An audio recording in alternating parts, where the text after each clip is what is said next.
بسم الله الرحمن الرحيم الحمد لله حمدا كثيرا طيبا مباركا فيه والصلاة والسلام على رسول الله وعلى آله وصحبه ومن والاه السلام عليكم ورحمة الله. Donc le thème de cette intervention est point de contrainte en religion.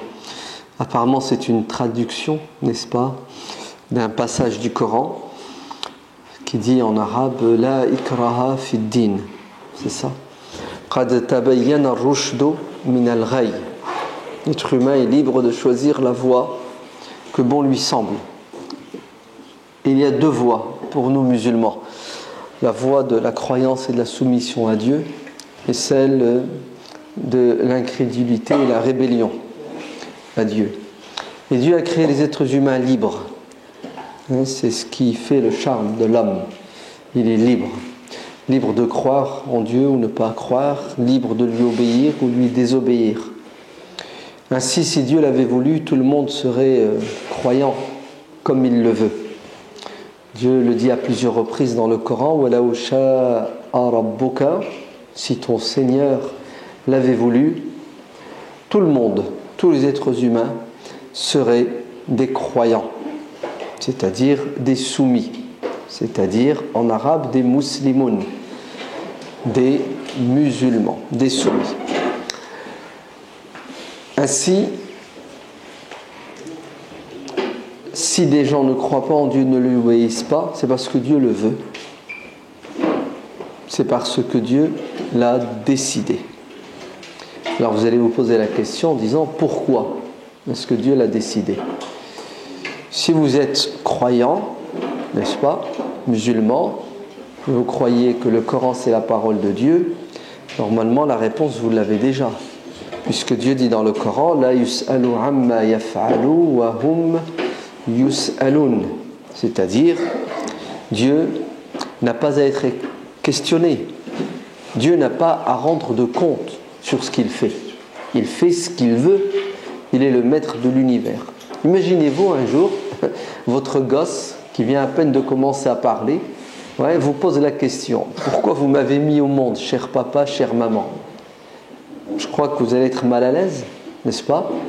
Et puis, avec un peu de recul, vous allez lui dire écoute, en vérité, on t'a offert un cadeau. Vous n'avez rien offert. Vous savez très bien qu'entre nous, c'est Dieu qui fait qu'il est là. Mais bon, admettons. Vous allez dire à votre enfant je t'ai fait le plus beau des cadeaux sur terre, le plus beau des cadeaux que quelqu'un ait pu te faire. Je t'ai donné la vie. Ça s'appelle la procréation. Et s'il est intelligent, il va dire merci papa, merci maman.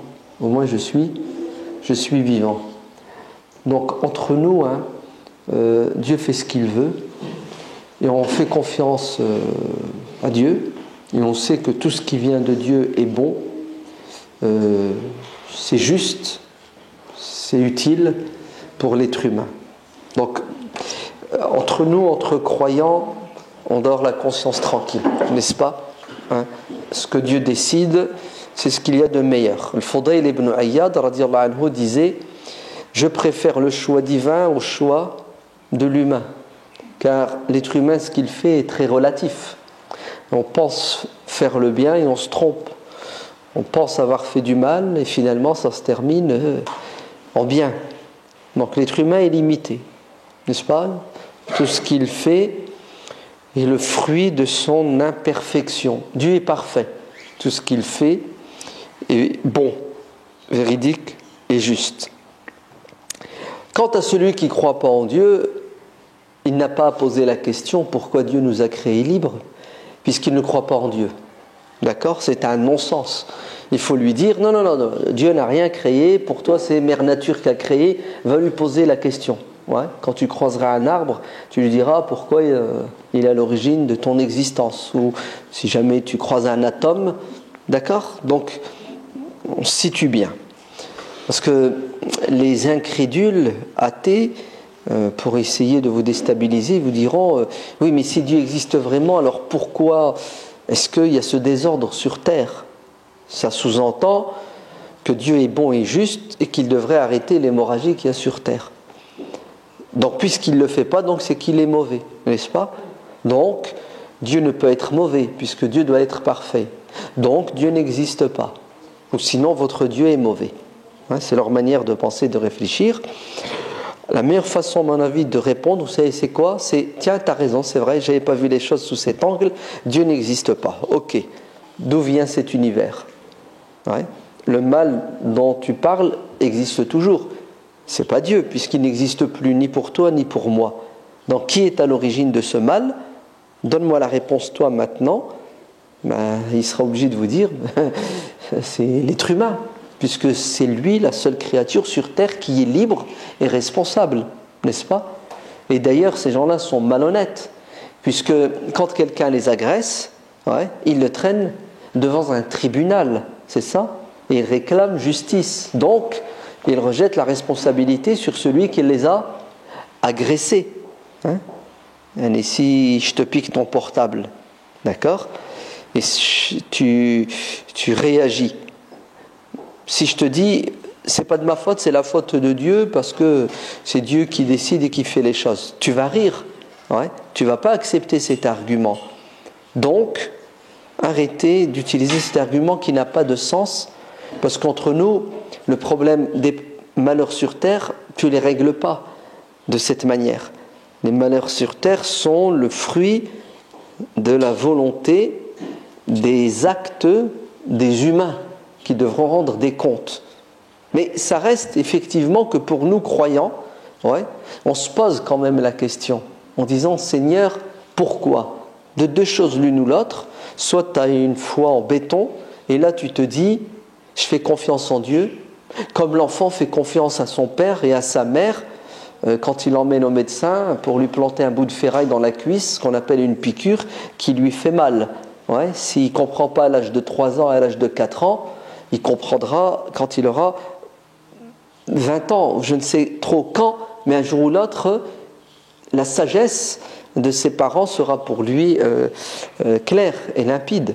Vous imaginez, le gosse, il a 3 ans, ses parents l'amènent chez un boucher, excusez-moi les chirurgiens, mais pour lui, c'est comme ça qu'il considère ce médecin, d'accord? Donc un chirurgien qui l'ampute de la jambe.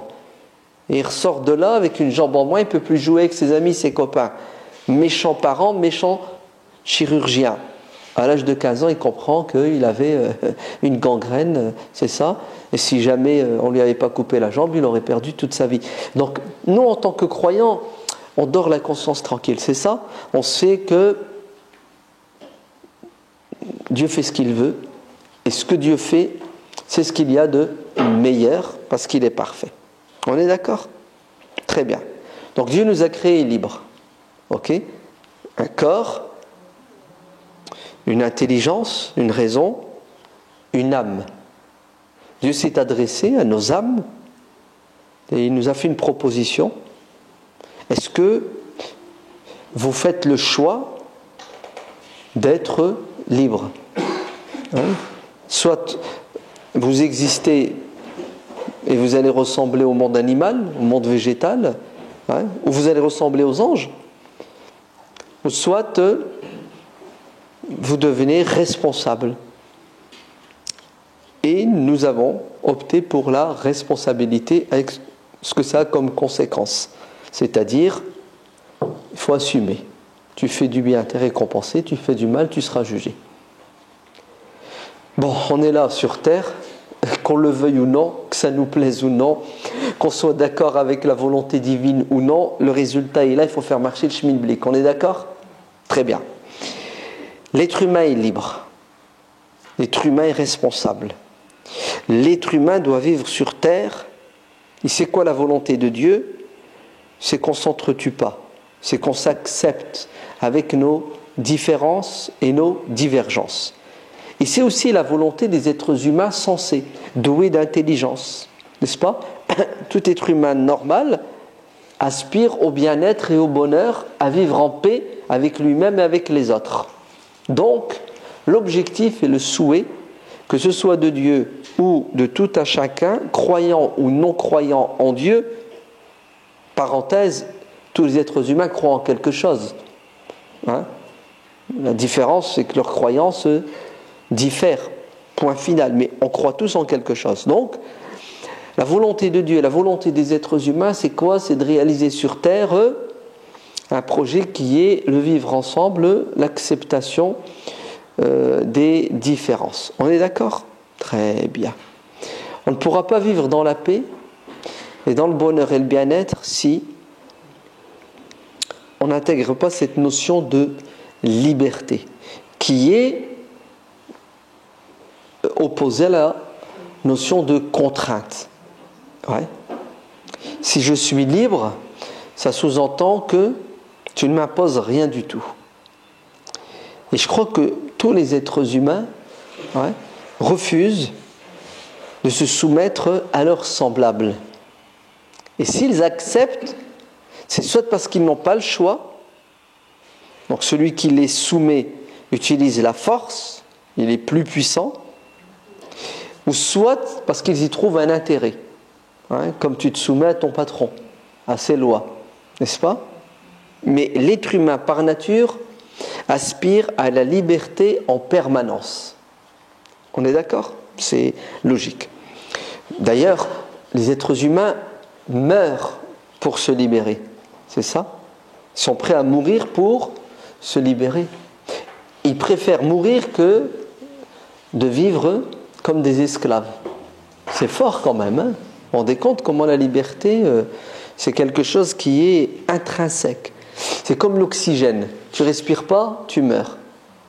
Tu n'es pas libre, tu meurs. Tu meurs d'abord psychologiquement, intellectuellement, et après tu meurs physiquement. Donc le propre de l'être humain, on pourrait le qualifier comme ça, c'est une créature qui pense, mais qui est libre de penser, qui pense librement. D'accord? La liberté. Et ça, ce que je suis en train de vous dire, je le dis, je le pense, je le crois en tant que musulman, en tant que croyant. C'est ma religion qui me dicte cette manière de penser. Et j'adhère, moi, à cette religion. C'est très important parce que pas mal de gens croient que la religion, c'est le contraire de la liberté. Vous entendez? Ils pensent que la religion, c'est quoi? C'est une prison.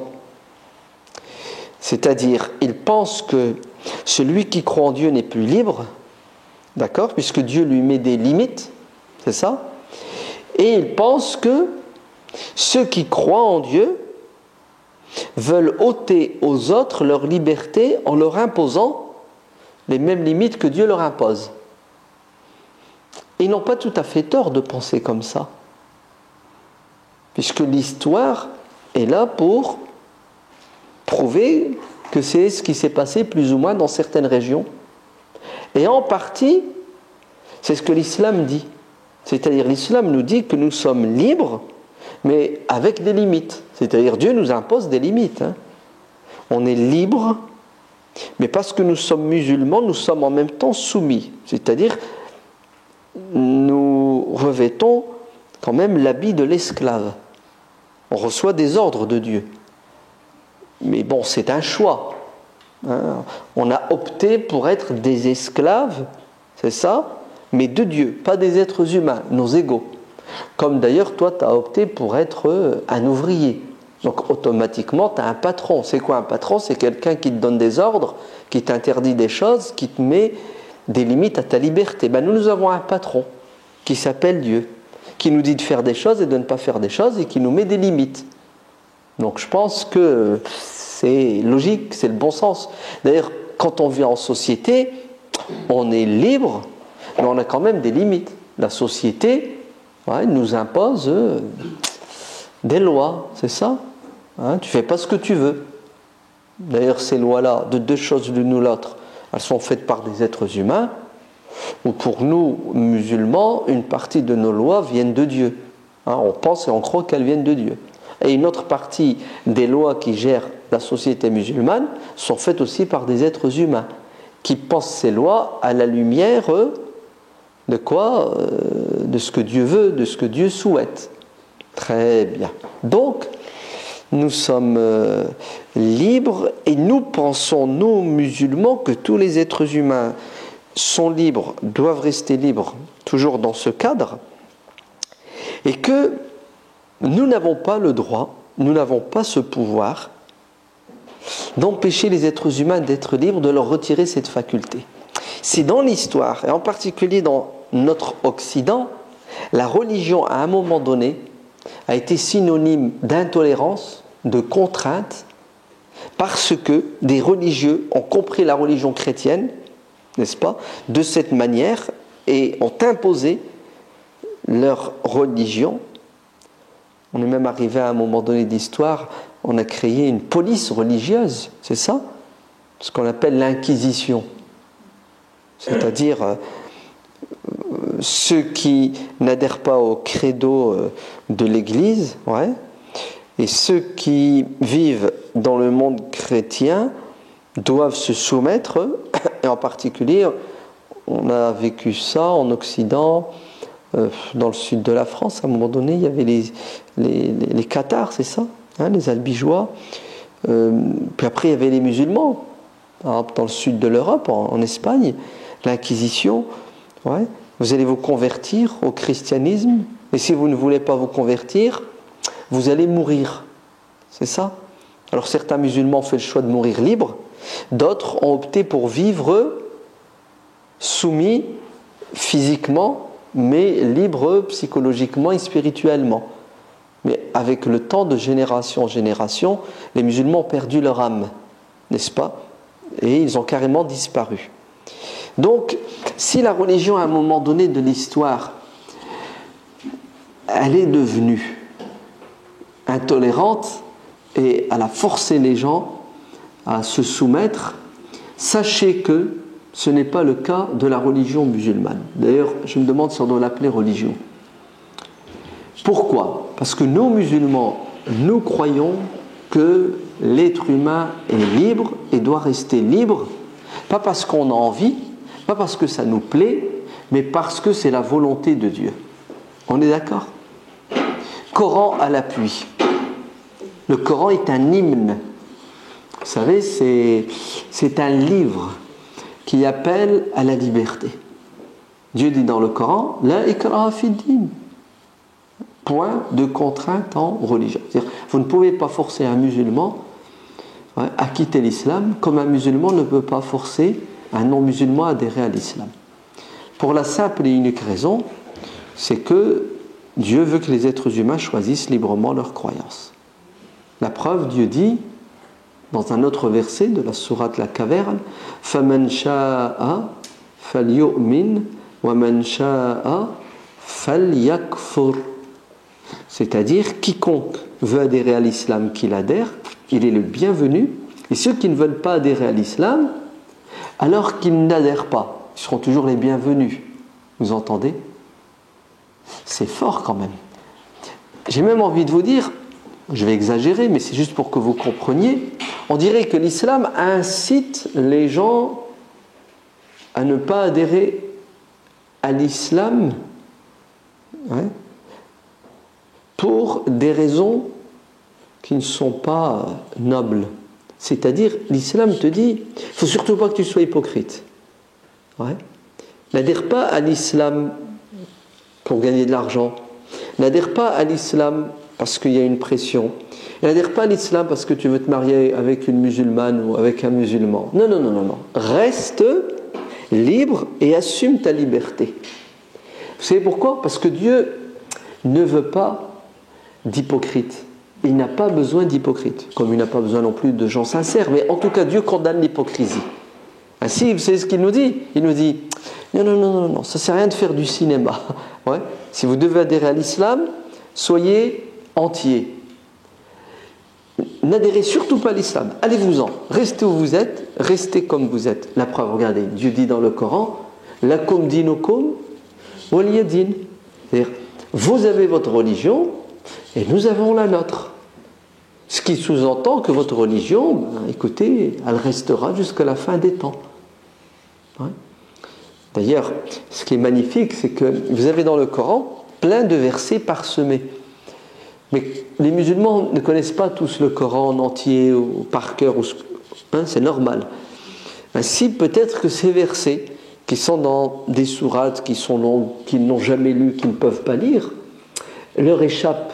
Donc on pourrait dire que la majorité des musulmans n'ont pas conscience de l'importance de la liberté, ouais, et de l'interdiction de la contrainte parce qu'ils ne sont pas érudits, ils ne connaissent pas. Qui connaît la sourate Jonas, Yunus? Non. Et même si tu l'as lu, tu l'as parcouru, je parie que tu as oublié à la fin de ta lecture le début de la sourate. Dieu dit dans la sourate Jonas, Afa anta tukrihu an-nasa hatta yakunu mu'minin. Dieu s'adresse à son prophète, mais il s'adresse aussi à nous via ce verset. Vas-tu, toi, prophète, forcer les gens à devenir croyants? Pour une interrogation. Non, ce n'est pas ton rôle. Wa ma'ala ar-rasuli illa al-balagh. Le devoir du prophète, c'est de transmettre, c'est d'interpeller les consciences des gens.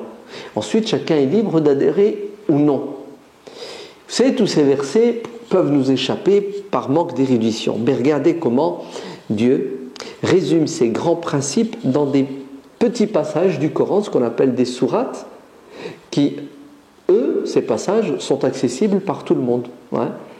Hein, celui qui connaît, qui est versé dans les sciences religieuses, et celui qui ne l'est pas. Ainsi, il y a une sourate, elle est trop belle, elle est magnifique. Qul ya ayyuhal kafirun la a'budu ma ta'budun. Vous la connaissez tous, vous la récitez sans doute tous les jours quand vous accomplissez vos prières. Alors ça veut dire quoi, Qul ya ayyuhal kafirun? C'est un dialogue, ou plutôt le musulman interpelle ceux qui ne partagent pas sa croyance. C'est-à-dire, ô vous qui n'êtes pas croyants comme moi. Ouais. Et d'ailleurs, si vous n'êtes pas croyant comme moi, c'est parce que moi je ne suis pas croyant comme vous. Logique. Donc quelque part, nous sommes tous des croyants et des mécréants. Mais oui, je suis croyant, je crois en l'islam. Et en même temps, je ne crois pas en ce qui est contraire à l'islam. Donc je suis mécréant. Vous êtes des mécréants. Et pourquoi vous riez? On dirait que c'est un péché d'être mécréant. Non. C'est un devoir. En tant que musulman, tu dois être mécréant. Bien sûr. Mais vous avez intérêt. Parce que si vous n'êtes pas mécréant, vous n'avez rien compris à l'islam. Vous devez mécroire en certaines choses. Bien sûr. Ben oui. Lisez le Coran, vous allez voir. Tous les prophètes l'ont dit. Je ne crois pas en vos idoles. D'ailleurs, la shahada, la clé là, pour ouvrir la porte du paradis, c'est quoi? Ashhadu an la ilaha illallah. Vous l'avez comprise ou non? La première partie de la shahada, c'est j'atteste que je ne crois pas. En quoi? En toute forme de divinité qui est nulle. Deuxième partie, par contre, j'atteste que je crois en la divinité vraie, Dieu. Vous avez vu? Un nafi wal isbat, la négation et l'affirmation. Et si tu nies pas, tu peux tomber dans un égarement qui s'appelle le shirk. Tu associes, tu mélanges l'affirmation et la négation. C'est-à-dire, tu crois en ce qu'il ne faut pas et en même temps en ce qu'il faut. Ça ne marche pas. En islam, ça doit être pur, ikhlas. Ouais. Tu fais d'abord du nettoyage, hein, tu retires toute forme de croyance erronée pour être entier avec Dieu, car il ne doit y avoir dans ton cœur que Dieu, surtout pas des concurrents. D'accord? Donc, quand le Coran dit Qul ya ayyuhal kafirun, ô vous qui n'êtes pas musulmans, en fait, ô vous qui ne croyez pas comme moi, sachez que je n'adhère pas à votre religion, donc je ne pratique pas ce que votre religion demande de pratiquer. C'est logique. Je ne vais quand même pas pratiquer une religion alors que j'y crois pas. Et c'est réciproque, c'est un constat là qu'on est en train de faire. Donc, je suis musulman, ben, je ne pratique pas le christianisme, le bouddhisme, le shintoïsme, le satanisme, l'athéisme. C'est logique. Chacun sa croyance, et notre croyance, ben, c'est ce qui détermine notre manière d'être, de vivre, de nous comporter. Ok ? Très bien. Ben, sachez que vous non plus, vous n'êtes pas musulman, donc vous ne pratiquez pas l'islam. Et vous avez raison de ne pas pratiquer l'islam. Ouais, parce que vous n'y croyez pas. Soyez cohérents quand même. Ouais. Donc ne pratiquez pas l'islam. Et d'ailleurs, je vous annonce que nous musulmans, nous disons qu'un non-musulman qui pratique un volet de l'islam, ben, sachez que sa pratique n'est pas acceptée. Bien sûr. Un non-musulman qui accomplit le jeûne du Ramadan a perdu son temps.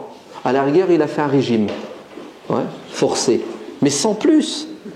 Au niveau spirituel, au niveau religieux, niet. Allez, en tant que musulman, l'islam nous enseigne que non. Pour que Dieu accepte tes actions, il faut d'abord que tu crois et que tu reconnaisses.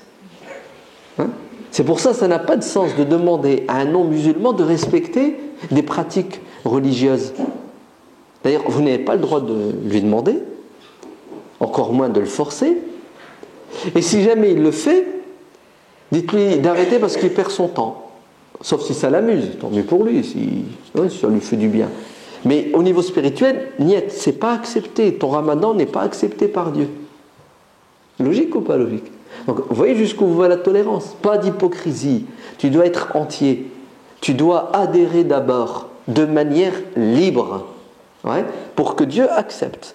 Mais si tu pratiques pour toute autre raison, sache que Dieu n'accepte pas. Pourquoi est-ce qu'il n'accepte pas? Parce que cette pratique n'est pas l'expression de ta liberté. Tu fais ce que tu fais pour des intérêts purement terrestres, matériels. Donc, j'ai ma religion qui m'inspire dans ma manière d'être. Tu as ta religion, je vais enlever le mot religion, tu as ta philosophie, c'est ça? Tu as ton idéologie, ta croyance. Juste une parenthèse. Il y en a qui disent les religions sont dangereuses parce que quelqu'un, quand il croit, il va imposer sa religion. C'est ça? Très bien, je vous arrête. Toi, tu n'as pas de religion, c'est ça? Toi, tu n'as pas de cerveau, en fait. C'est le vide à l'intérieur. Tout être humain doué d'intelligence pense et réfléchit, du moins, est amené à penser et à réfléchir. Si tu penses, tu réfléchis, tu te poses des questions, tu apportes des réponses, et à la fin, tu te construis quoi? Une réflexion. Et tu vas vivre à la lumière de ta réflexion, c'est ça? Cette chose-là, tu vois, cette manière, c'est le fruit de ta réflexion qui détermine ta manière d'être, c'est ça ta religion. La preuve, moi, je pense, je me pose des questions, d'où vient, j'ai apporté la réponse, c'est Dieu. Automatiquement, ma manière de vivre sera le fruit de cette croyance, de cette pensée. Moi, je suis rattaché à Dieu, toi, tu es rattaché, je sais pas moi, à Mère Nature, tu es rattaché à ce que tu veux. Donc, quelque part, tout le monde est croyant en quelque chose. Vous entendez? Donc, il faut arrêter de nous faire peur et de nous menacer en disant vous êtes dangereux, vous les croyants. Comme si le mec il croyait pas. Tu crois, je crois. La différence, c'est que je ne crois pas en ce en quoi tu crois, comme toi, tu ne crois pas en ce en quoi je crois. Tout simplement. Tu as ta religion, j'ai ma religion. Tu pratiques ta religion en toute liberté, je pratique ma religion en toute liberté. Et je n'ai pas à adhérer à ta religion ni à la pratiquer sans que je le décide de manière libre. C'est pas une répétition.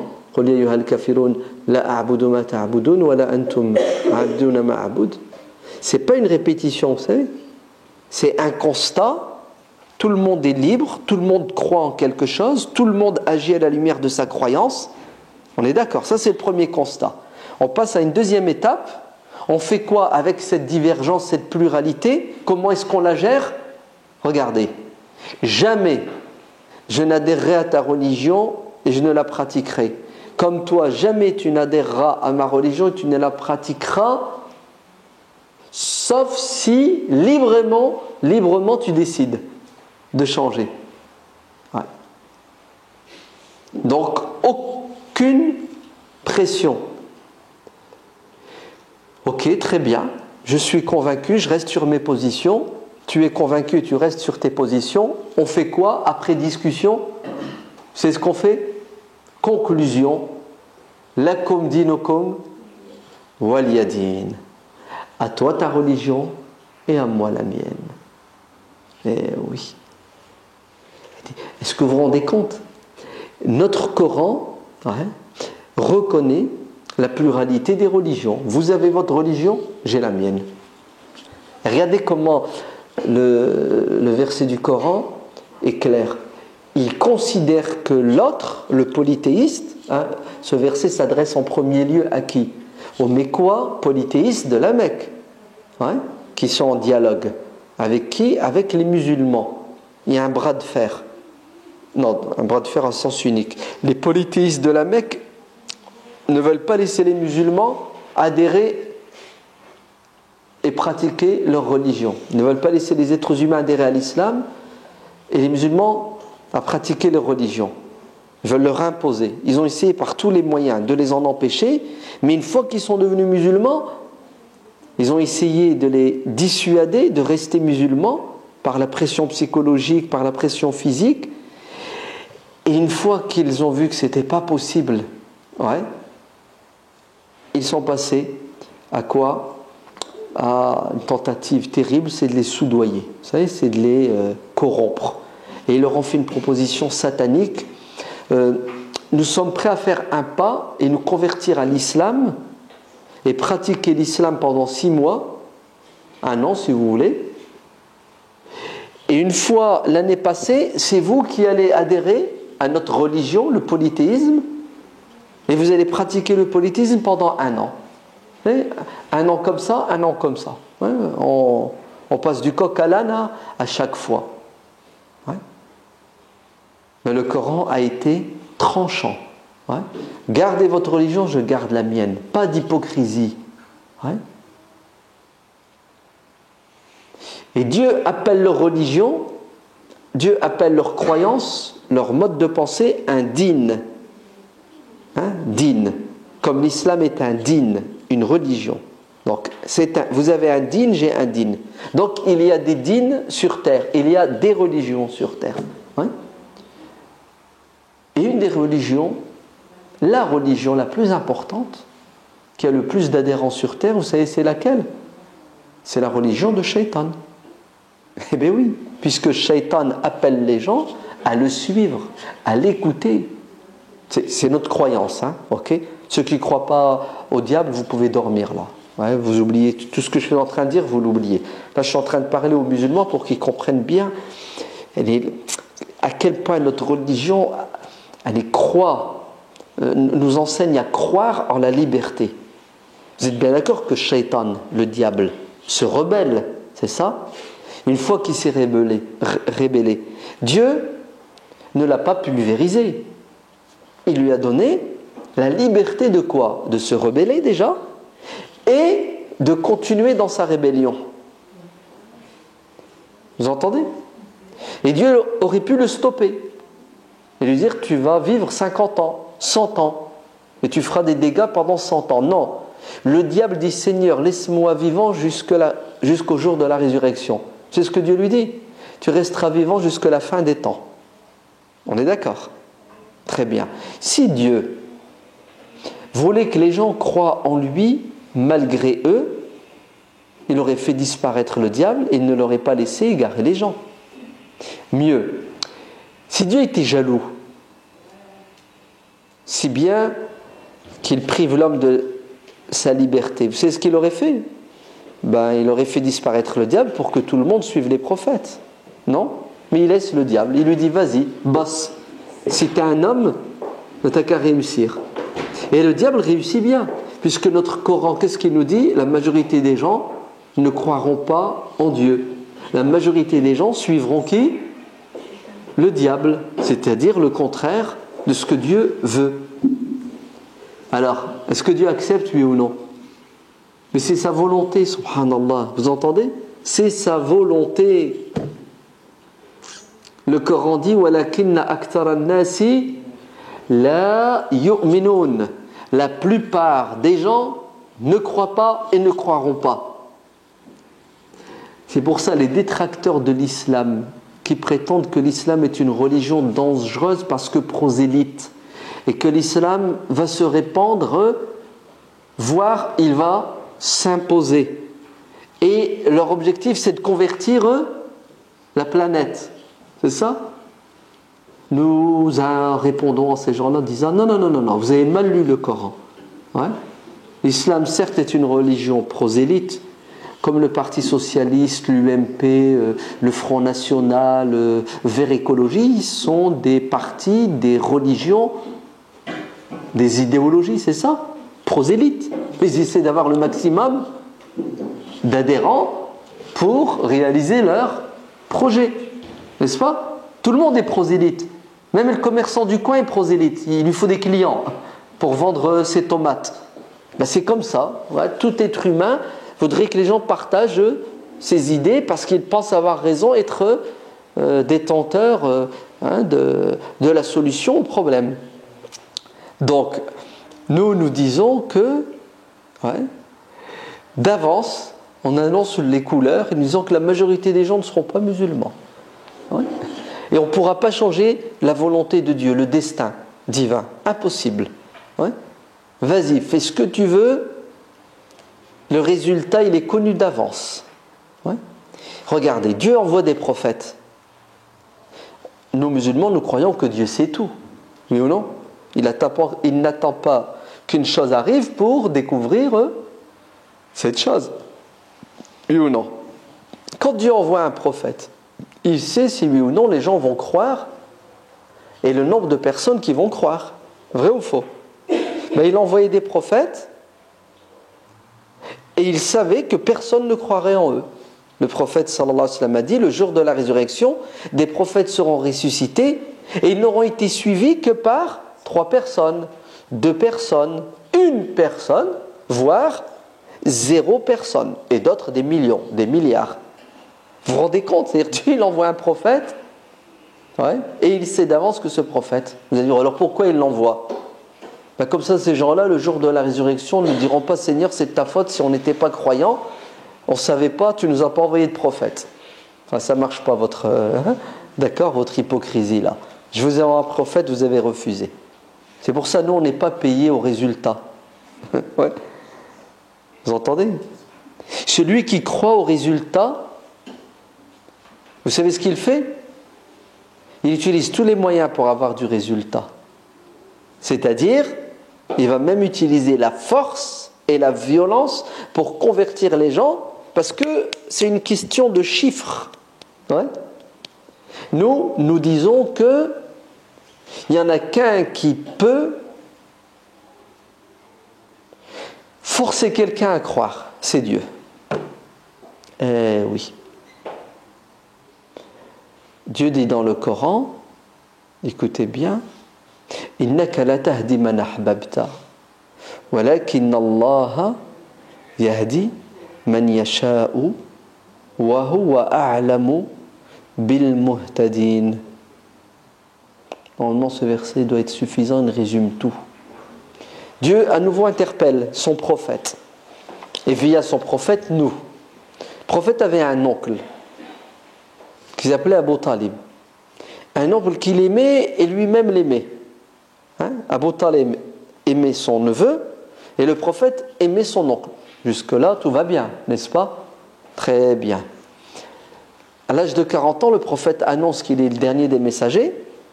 Son oncle, écoutez bien, va le protéger contre ses ennemis.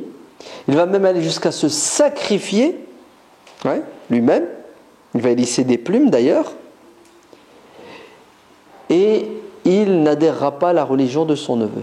Il refusera d'abandonner le polythéisme de ses ancêtres. Sur son lit de mort, Abu Talib reste sur ses positions. Le prophète essaie par tous les moyens de quoi? De le convertir. C'est comme ça qu'on dit, c'est ça? Non, en fait, il essaie de le convaincre pour que lui-même se convertisse, parce que toi, tu ne peux pas convertir quelqu'un. D'accord? Donc, il essaie de le convaincre du bien fondé de sa religion. Il dit, cher oncle bien-aimé, s'il te plaît, renie l'idolâtrie et adhère à l'islam. Et tu iras au paradis des musulmans. Et son oncle lui dit, niet, je t'aime bien, mais il y a des limites à l'amour. Je reste un homme libre et j'assume. Et d'après notre littérature religieuse, nous, aux musulmans majoritaires qu'on appelle les sunnites, Abu Talib est mort non musulman. C'est-à-dire qu'il a refusé de suivre le prophète. Et le prophète en a souffert, il en a pleuré, il a perdu son oncle. Ouais. Et vous savez ce qu'il va faire tellement il aimait bien? Il va remettre en question, du moins, il va essayer, il est bien intentionné, de convertir son oncle, ouais, de force après sa mort. Nous croyons que pour entrer au paradis, il faut une clé qui s'appelle la reconnaissance de Dieu et de ses messagers. C'est ça? Abu Talib refuse. Qu'est-ce que dit le prophète une fois qu'il est mort? Il dit à son oncle, je ne te lâche pas les baskets. Ouais. Je vais prier Dieu pour que tu ailles au paradis, bien que quoi? Tu n'en voulais pas du paradis des musulmans, tu ne voulais pas croire. Vrai ou faux? Je vais te mettre au paradis, comment disent les Arabes? Bdra, c'est ça? Par là, hein, je vais te faire entrer au paradis même si tu ne veux pas. Son oncle lui a dit, laisse-moi tranquille, je ne veux pas de ton islam. Hein, je t'aime bien, je vais te défendre. Et le prophète dit, non, moi je ne te laisserai pas aller en enfer, tu vas aller au paradis. Mais écoutez, Dieu révèle un verset du Coran qui dit Innaka la tahdi man ahbabt. Ô Muhammad, ô toi musulman, en l'an 2013.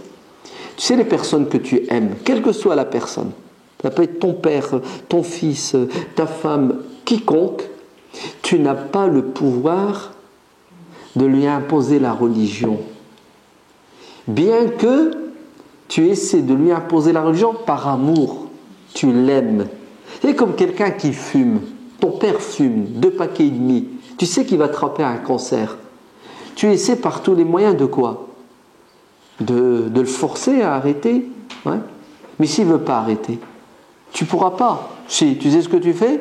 Tu l'attaches à un poteau, dans ta cave même, avec des chaînes, c'est ça? Pendant 6 mois, pendant 1 an, ouais, tu lui donnes à boire et à manger, il crie, il hurle, tu le séquestres, c'est ça? Et tu le sèvres malgré lui. Ben, tu sais ce qui va se passer, il ne fumera pas pendant 1 an.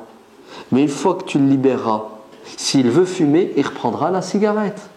Donc tu ne peux pas forcer quelqu'un à abandonner sa conviction, car l'être humain est libre. Ya Muhammad, même si tu crois et tu penses que ton oncle va dans un mur, l'enfer, tu dois respecter son choix. Vrai ou faux? Qui a ce pouvoir de forcer quelqu'un à croire? C'est Dieu. Ben vous savez ce pouvoir, Dieu ne l'utilise pas. Il l'a, mais Dieu joue le jeu jusqu'au bout. Vous savez ce qu'il dit aux gens? Croyez ou ne croyez pas, c'est votre problème, c'est pas le mien. Moi, j'ai pas besoin de votre croyance, comme votre mécréance n'a aucun impact sur moi. Faites ce que vous voulez. Vous faites du bien, c'est pour vous. Vous faites du mal, c'est contre vous. Et Dieu sait d'avance ceux qui vont croire, comme il connaît ceux qui ne vont pas croire. Donc, puisqu'il le sait d'avance, ben il les a laissés. Le prophète Ibrahim, alayhi salam, à un moment donné, il va se tromper. Vous savez ce qu'il va dire? Il va lever les mains au ciel et dire, Seigneur, donne à boire et à manger à tous les habitants de cette vallée, la Mecque, ouais? Non, pas tous les habitants. Donne à boire et à manger à ceux qui croient en toi. Sous-entendu, ceux qui ne croient pas en toi, tu les vires de ta miséricorde. Tu les affames, tu les tues, tu les laisses crever. Réponse coranique, vous savez c'est quoi la réponse du Coran? وَمَنْ كَفَرَ فَأُمَتِّعُهُ قَلِيلًا. Même ceux qui ne croient pas en moi, je vais leur donner ce dont ils ont besoin pour vivre sur terre de manière digne. Mais après, ils devront assumer.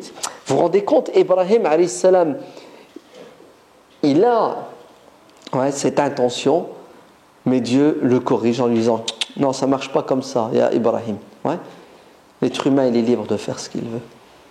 Alors, notre prophète va essayer de convertir son oncle de son vivant. Il n'y arrivera pas. Et après sa mort, Il va essayer de le faire entrer au paradis alors qu'il n'en veut pas. Et Dieu intervient avec un autre verset dans la sourate Tawba, qui dit Ma kana lin-nabiyyi walladhina amanu ma'ahu an yastaghfiru lil-mushrikin.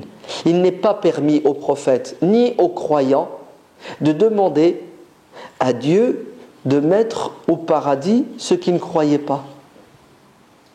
Ceux qui ne croyaient pas au paradis, laissez-les tranquilles, ils n'y croient pas. Pourquoi vous voulez les vous les forcez? Ils n'y croient. Laissez-les tranquilles. Respectez leur choix. C'est pour ça, certaines personnes nous posent la question. Pour vous, musulmans, ceux qui ne sont pas musulmans, ils vont au paradis ou en enfer? Allez, d'un air de dire, est-ce que le paradis est réservé uniquement aux musulmans? En fait, le paradis est réservé à ceux qui veulent y aller. Et ceux qui veulent y aller, ce sont ceux qui y croient. Et quand tu crois au paradis, il est évident que tu crois en Dieu, le propriétaire du paradis, c'est ça? Mais Dieu, tu sais très bien que tu ne crois en lui que parce que il s'est présenté à toi. Via qui? Via ses messagers. Donc, le paradis, c'est pour ceux qui croient en Dieu, comme Dieu veut qu'on croit en lui, c'est-à-dire à travers ces messagers qui enseignent la croyance.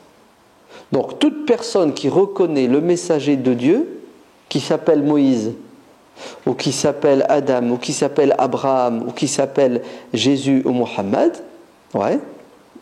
est sujet à la miséricorde divine, donc entrer au paradis.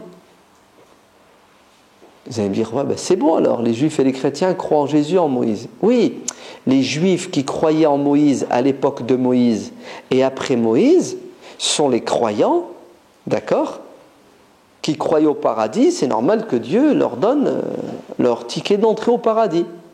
Mais ceux qui parmi les juifs qui croyaient en Moïse, qui ont refusé de croire en Jésus, qui est un messager de Dieu, qui est venu corriger l'égarement de ces croyants, qui est venu rappeler les gens à la pureté de la religion de Moïse, et qui refusent de croire en Jésus, mais ils ont refusé le messager divin.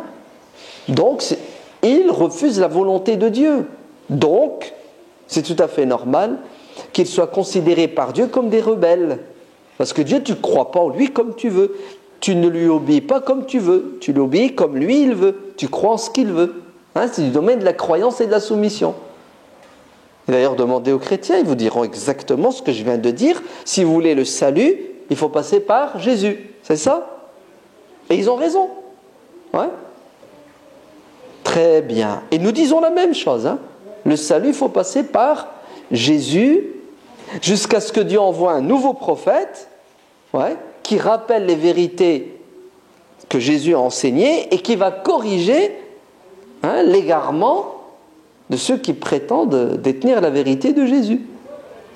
Nous croyons, nous musulmans, que Mohammed, paix sur lui et sur Jésus et tous les autres, n'est que le dernier maillon. D'accord? Donc,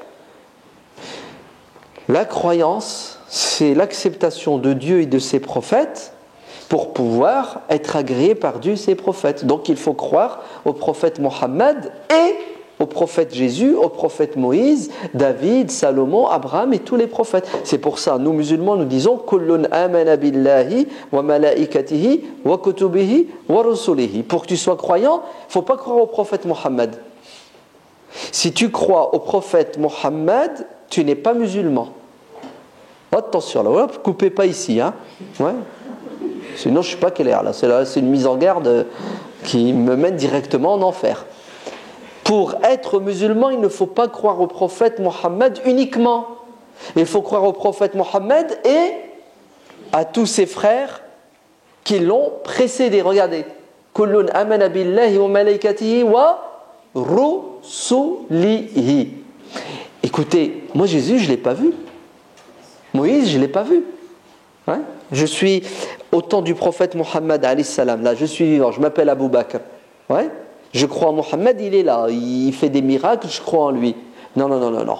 Tu crois en moi et tu crois en ceux qui m'ont précédé. C'est-à-dire une chaîne, vous entendez? Regardez la logique. C'est pour ça que l'islam n'est que la dernière version parachevée de quoi? De la révélation qui, dans son fond, est toujours la même depuis Adam, via Moïse, Jésus et le dernier des prophètes. D'accord? Donc, Abu Talib, il est mignon, il est gentil. Ouais? Il est sympa. Il est même honnête. Il est juste. Il est tout ce que vous voulez, mais il ne veut pas du paradis divin. C'est son droit, on respecte son droit. Pourquoi tu veux le forcer, toi, d'entrer au paradis? J'en veux pas de ton invitation, garde-la. Ben oui, c'est ce que dit Abu Talib. Ouais, j'en veux pas. Pour ça, des gens qui nous posent des questions, tu le mets où, l'abbé Pierre, dans cette histoire? Bon, déjà, c'est pas moi qui mets les gens au paradis ou en enfer. Hein. On est d'accord? Ok, j'ai pas ce pouvoir-là et je veux pas l'avoir et je l'aurai jamais, même si je voulais. On est d'accord? On n'est pas là pour distribuer des places au paradis ou en enfer. Nous sommes là pour expliquer ce que dit l'islam, en espérant ne pas nous tromper. On est d'accord? Ben, nous disons que l'abbé Pierre, c'était un grand homme. Ça ne veut pas dire qu'il n'avait pas de défaut. Hein. Ok? Les restos du cœur, c'est... Coluche. L'abbé Pierre, c'est quoi? Les Emmaüs, et puis... Oui, les sans-abri. Il était député, là, c'est ça, en 1954, là, quand il y avait la vague de froid. Un homme de cœur, ok? Très bien. Il n'est pas le seul, d'ailleurs. Hein, ok? Mais c'est le symbole. D'accord? Bravo. Coluche aussi, machallah, c'était... Ok? Il y a un accident, c'est ça, Coluche? Ouais. Sa moto, elle a glissé? Ouais. Et d'autres, n'est-ce pas? Ben, nous disons que Dieu reconnaîtra les siens. Mais nous disons que Dieu est juste. Vous entendez? Et il récompensera toute personne qui aura fait du bien. فَمَنْ يَعْمَلْ مِثْقَالَ ذَرَّةٍ خَيْرًا يَرَهُ وَمَنْ يَعْمَلْ مِثْقَالَ ذَرَّةٍ شَرًّا يَرَهُ. Celui qui fera du bien, aussi minime soit-il, il recevra son chèque. Et celui qui fait du mal, il devra assumer sur terre et dans l'au-delà. Mais le paradis des musulmans nécessite un code. Le code pour entrer, c'est La ilaha illallah. Il n'y a de Dieu si ce n'est que Dieu lui-même. Et Mohammed est le dernier des messagers, ce qui implique la croyance en tous les messagers qui l'ont précédé. On est d'accord? Donc, on n'a pas ni la possibilité, ni le droit, ni le souhait, ni la volonté, ni l'envie de forcer les gens à croire, d'imposer notre religion à quiconque, parce que c'est contraire à notre croyance et à notre religion. C'est contraire au principe fondamental de quoi? De la liberté à laquelle nous croyons, dur comme fer. Ouais. C'est pas de la stratégie. Hein. Ouais. Parce qu'il y en a qui disent oh là là, c'est les spécialistes du décodage. Quand tu parles, ils lisent entre les lignes. Ouais. Ouais, mais ça c'est ce qu'il dit, mais en réalité c'est pas ce qu'il pense. Je voudrais bien qu'il me donne la formule pour. Ouais. Comment tu fais pour savoir ce que je pense alors que ce que je suis en train de te dire, c'est ce que je pense? Non, non, non, c'est pas. Ça s'appelle des procès d'intention, c'est ça? Ça s'appelle de l'inquisition. Donc un jour, un mec il dit non, non, ils disent ça parce qu'ils sont en position de faiblesse. Le jour où ils auront de la force et du pouvoir, vous allez voir, ils vont nous imposer leur religion. Parce que leur religion, c'est la djihad. Ouais. Traduction en latin, la guerre de religion, la guerre sainte. C'est ça? Lisez leur Coran. Leur Coran dit وَقَاتِلُوا الَّذِينَ لَا يُؤْمِنُونَ بِاللَّهِ وَبِالْيَوْمِ الْآخِرِ. Ouais. Très bien. Nous sommes les personnes les mieux placées pour vous expliquer notre religion. D'accord? Donc vos explications de texte, vous voulez garder. Ouais. Consultez-nous et vous allez voir ce qu'on va vous dire sur notre Coran. Ben, notre Coran nous dit que nulle contrainte en religion. Bon, je ne vais pas recommencer quand même, ça fait une demi-heure que je me répète. Très bien. Maintenant, que veut dire le djihad dans le Coran? Le jihad veut dire plusieurs choses. Hein. Veut dire un effort que doit faire l'être humain en permanence pour essayer de plaire à Dieu dans tous les domaines. L'effort intellectuel, l'effort psychologique, l'effort physique, l'effort sentimental. Aimer ce que Dieu aime, rejeter ce que Dieu rejette, etc., etc. On est d'accord ? Mais le jihad veut dire aussi, à un moment donné, combattre l'injustice. Veut dire aussi combattre ceux qui te combattent. D'accord ? Jusqu'à présent, j'ai rien dit d'extraordinaire, non ? Puisque tout être humain normalement constitué, quand il subit une injustice, il fait de la résistance, c'est ça ? Et tout être humain normalement constitué, quand on viole son intimité, on veut lui prendre ses biens, il fait de la résistance. Ok ? Donc, qu'au lieu que je vous dise de plus, c'est ce que dit le Coran. Le djihad n'a jamais signifié ce que vous appelez la guerre de religion, c'est-à-dire l'inquisition, c'est-à-dire imposer. Parce que ça serait en contradiction flagrante avec les autres versets qui disent point de contrainte en religion, d'accord ? Et puis même, est-ce que quelqu'un a la possibilité de forcer quelqu'un à croire ? Mais ça n'existe pas. Tout ce que vous pouvez faire en utilisant la force, c'est me pousser à quoi ? À vous faire entendre ce que vous voulez bien entendre, à me faire dire ce que vous voulez entendre. C'est-à-dire, je vais faire l'hypocrite pour rester en vie, tout simplement. Donc, jamais vous n'arriverez à me faire changer de croyance. Parce que Dieu merci, vous n'avez pas le pouvoir d'entrer dans ma conscience, dans mon cœur et le changer. On est d'accord ? Donc, s'il vous plaît, cherchez une autre faille dans l'islam si elle existe, mais ne nous parlez pas de guerre de religion, ne nous parlez pas de djihad, ça va se retourner contre vous parce que c'est facile à démonter. La preuve que c'est facile à démonter, prenez les versets du Coran qui disent respectez vos parents quand ils ne sont pas musulmans et obéissez-leur tant qu'ils ne vous demandent pas de désobéir à Dieu. Alors tu fais quoi ? Si l'islam c'était une religion qui force les gens à croire, les premières personnes qu'on forcera à croire, ce seraient nos parents. D'accord ? Puisque je leur veux du bien, je les aime bien. S'ils ne croient pas, ils vont aller en enfer, donc je vais les forcer à croire pour qu'ils n'aillent pas en enfer, comme ça on se retrouvera au paradis. Donc je commence par mes parents. Tu n'as pas de chance. Le Coran te dit, tes parents ne sont pas musulmans, tu les respectes et tu leur fais du bien et tu leur obéis. Vous entendez l'obéissance ? C'est-à-dire que tu restes à leur service, tu les rends heureux jusqu'à une certaine limite il ne faut pas qu'ils te demandent ce qui est contraire au fondement de ta religion. Ouais. Alors, et après vous me dites que l'islam c'est une religion, le djihad on impose la religion aux gens. C'est terrible lui ou non ? Ah, objection. Mais alors pourquoi il y a eu des guerres chez vous musulmans des armées, vous êtes partis convertir les gens avec l'épée. Mais ça, c'est ce que vous prétendez, c'est ce que vous dites. Ouais.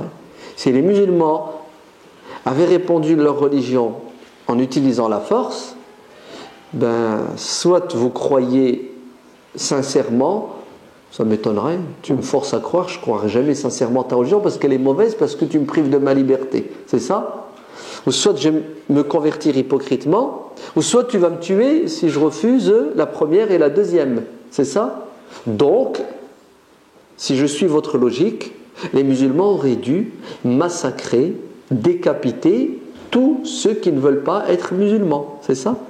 Donc, dans l'empire musulman, dans la sphère géographique musulmane, il n'aurait dû jamais y avoir de non-musulmans dans l'histoire de la civilisation musulmane. Alors, est-ce qu'il y en a eu ?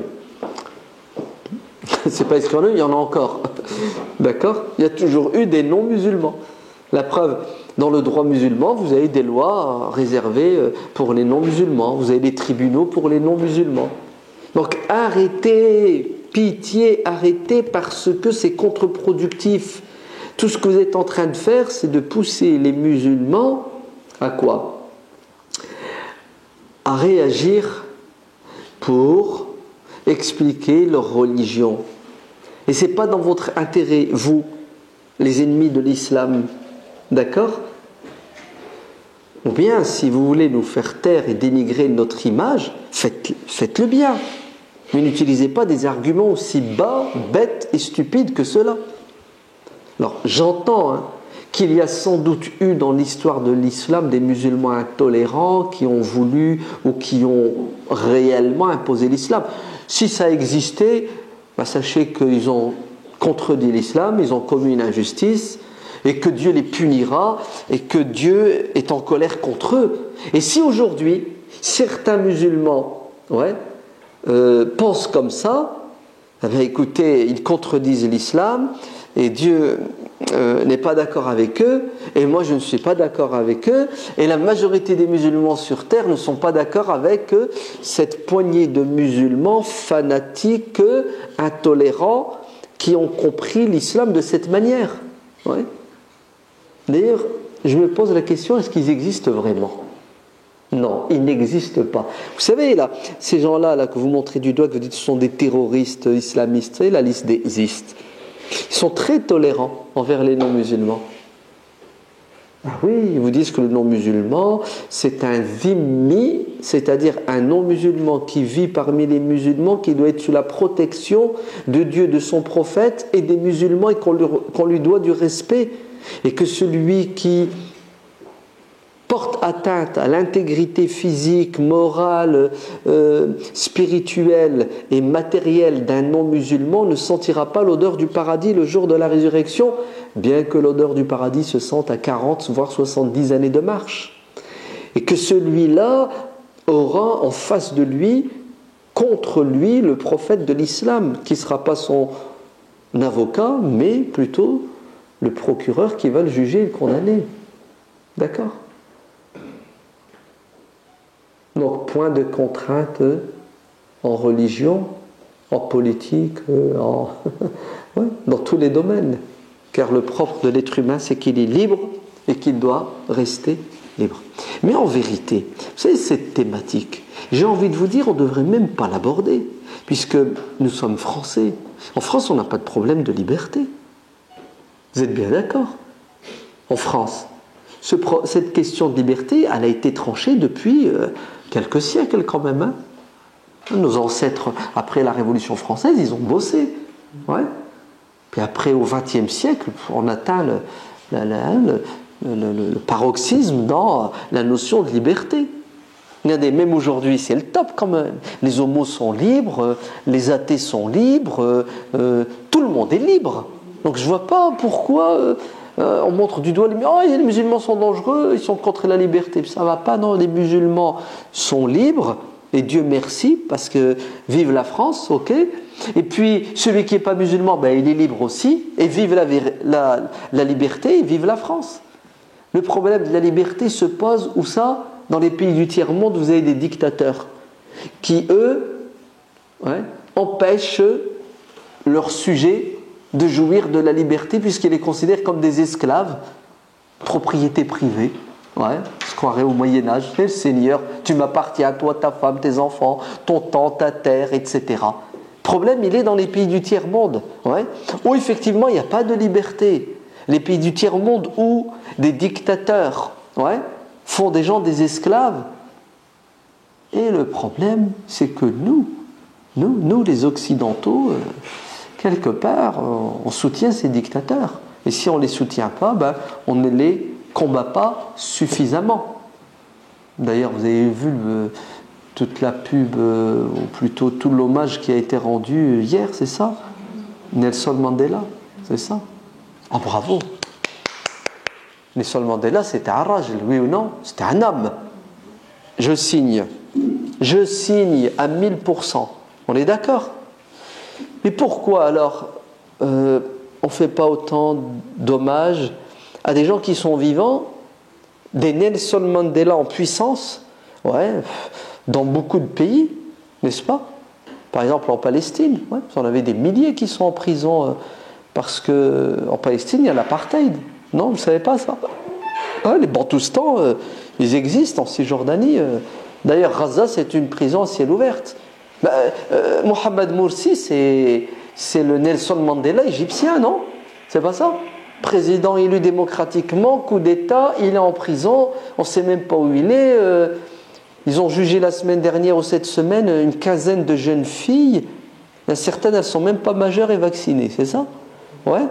À combien? Non, de 12 ou 11 à 15 ans de prison. Parce qu'elles croyaient en la liberté de manifester, c'est ça? On leur dit, attendez, vous êtes dans un pays arabe quand même. Vous êtes chez les musulmans, vous êtes en Égypte. Ouais. Non, vous êtes dans une sphère géographique où la liberté est interdite et la démocratie encore moins. D'accord? Donc, c'est incroyable. Et ce même Nelson Mandela Mskim qui a combattu l'apartheid, ceux qui lui rendent hommage aujourd'hui ont soutenu l'apartheid. Ouais. C'est les États-Unis, je ne sais plus, là, ils ont dit quoi? Une minute de silence ou je ne sais pas ce qu'ils ont fait là. Les drapeaux en berne. Très bien. Et pourquoi dans les années 60 et 70, quand à l'ONU, les pays africains faisaient tout pour que l'ONU vote des lois, l'embargo, condamne l'apartheid, écoutez bien, 60, 80, 120 pays, ils font des propositions et à la fin ils font un vote. Allez, 120 contre l'Afrique du Sud. On va leur faire la peau à ces racistes de Boers et d'Afrikaners et tout ce que vous voulez. 120 pays, regardez, 120 pays pour condamner l'Afrique du Sud, l'apartheid. Leur voix tombe à l'eau. Parce qu'il y a un pays qui sort un joker. Ils appellent ça le veto. Oh, il est beau celui-là, le veto. Donc ils sortent un petit carton rouge. Stop. Vous n'avez pas le droit de condamner l'apartheid. On ne veut pas. Les États-Unis, qui aujourd'hui gagnent le drapeau en berne. Et pourquoi en 70 vous souteniez l'apartheid? C'est incroyable. Même nous, Français, on a sorti notre droit de veto, on l'a utilisé pour empêcher la condamnation de l'Afrique du Sud de l'apartheid. Même les Anglais l'ont fait. Allez, expliquez-moi, c'est quoi cette hypocrisie? Parce que business is business. Les diamants d'Afrique du Sud valent beaucoup plus que la liberté de millions de sous-hommes. Vous entendez? Moi, je m'arrête ici. En tout cas, vive la liberté. Il faut rester libre. C'est ça. Il ne faut pas la troquer, cette liberté.